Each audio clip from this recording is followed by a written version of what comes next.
오늘은 교회에서 한 번도 제대로 설명해주지 않은 인물을 알아보려고 합니다. 그 첫 번째 이야기입니다. 지금으로부터 3500년 전 이집트를 탈출한 200만 명의 이스라엘 백성이 홍해바다 앞에 서 있었습니다. 앞에는 드넓은 홍해바다가 가로막고 있습니다.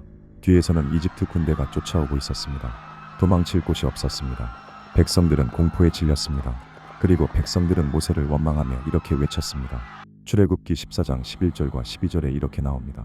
그들이 모세에게 이르되 이집트에 매장지가 없어서 당신이 우리를 이끌어내어 이 광야에서 죽게 하느냐? 어찌하여 당신이 우리를 이집트에서 이끌어내어 이같이 우리에게 하느냐? 우리가 이집트에서 당신에게 이른 말이 이것이 아니냐? 이르기를 우리를 내버려 두라. 우리가 이집트 사람을 섬길 것이라 하지 아니하더냐? 이집트 사람을 섬기는 것이 광야에서 죽는 것보다 낫겠노라. 백성들의 원성은 더욱 커져만 갔습니다.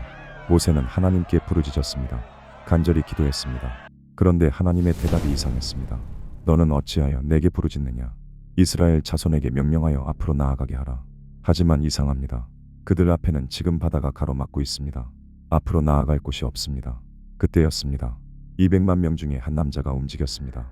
그는 바다를 향해 걸어 들어갔습니다. 이스라엘 백성 누구도 그를 따라오지 않았습니다.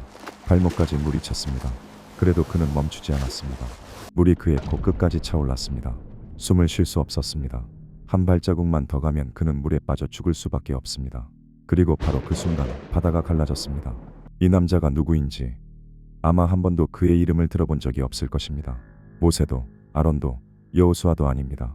놀랍게도 성경은 이 장면을 직접 기록하지 않습니다. 하지만 유대 전승은 3000년 넘게 그의 이름을 기억해왔습니다. 탈무드와 미드라시 등 수많은 곳에서 그의 기록을 남기고 있습니다. 그리고 더 놀라운 사실이 있습니다.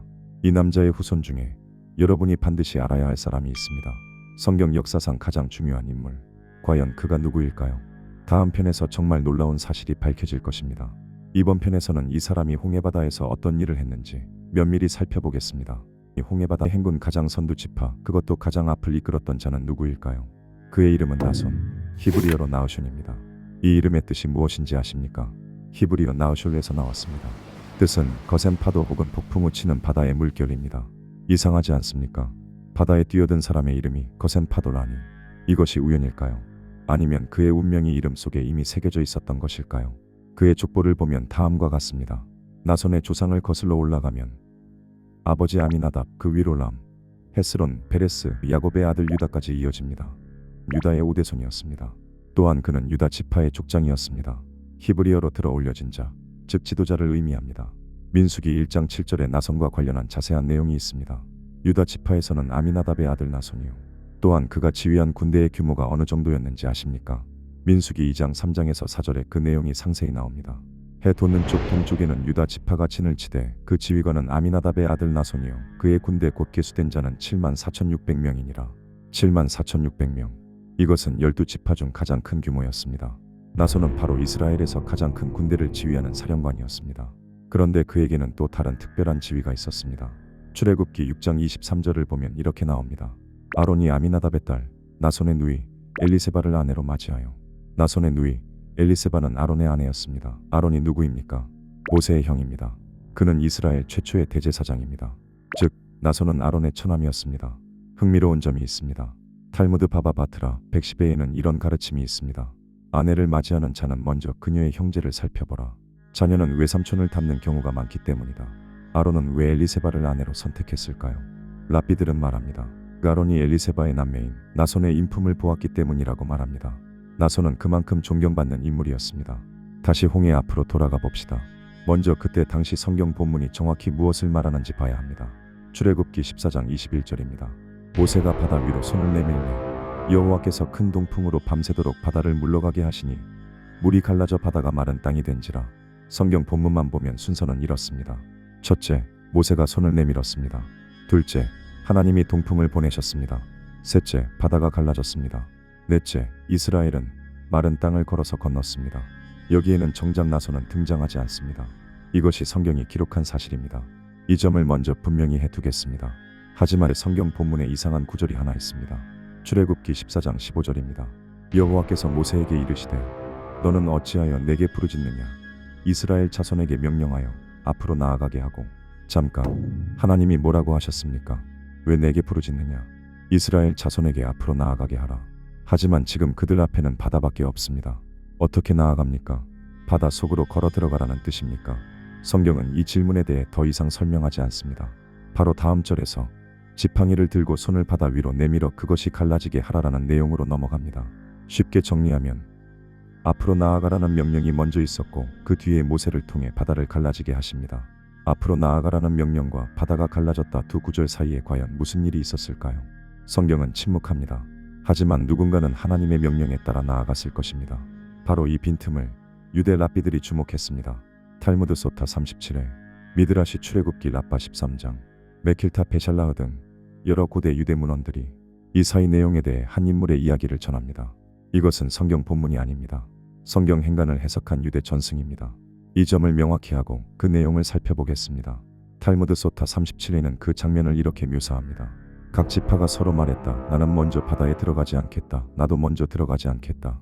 그들이 서로 다투며 머뭇거리고 있었다. 200만 명이 홍해바다 앞에 서 있었습니다. 하나님은 앞으로 나아가라고 분명히 말씀하셨습니다.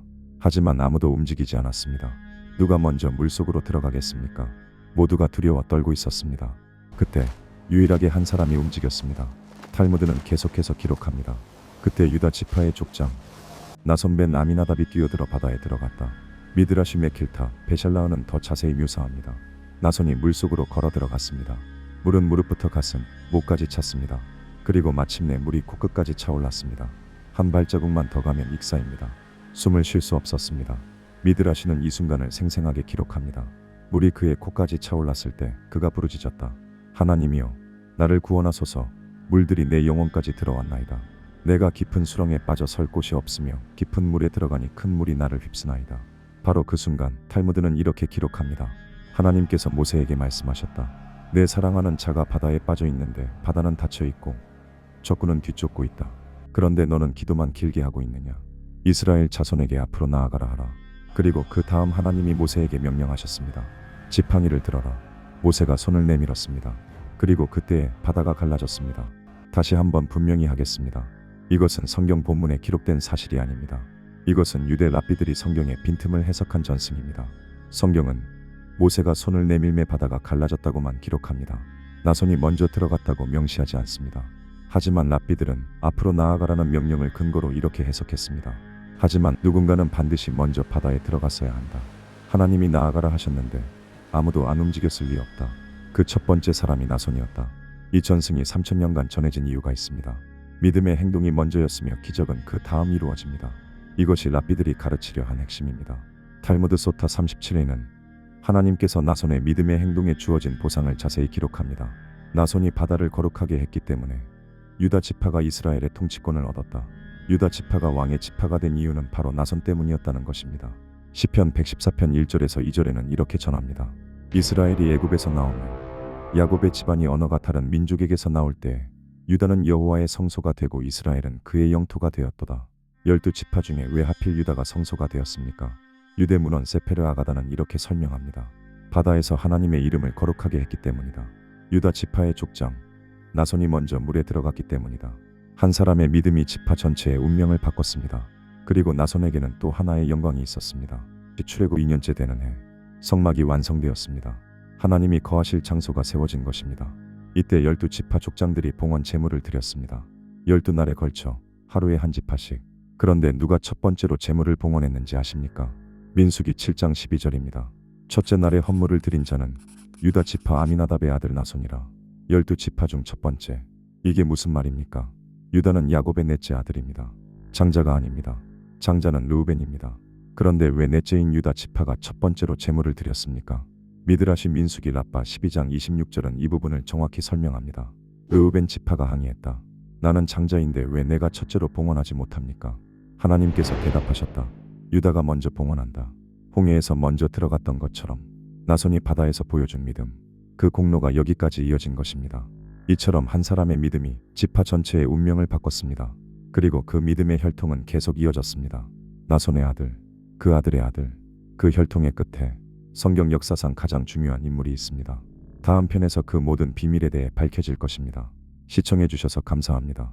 구독과 좋아요 부탁드립니다.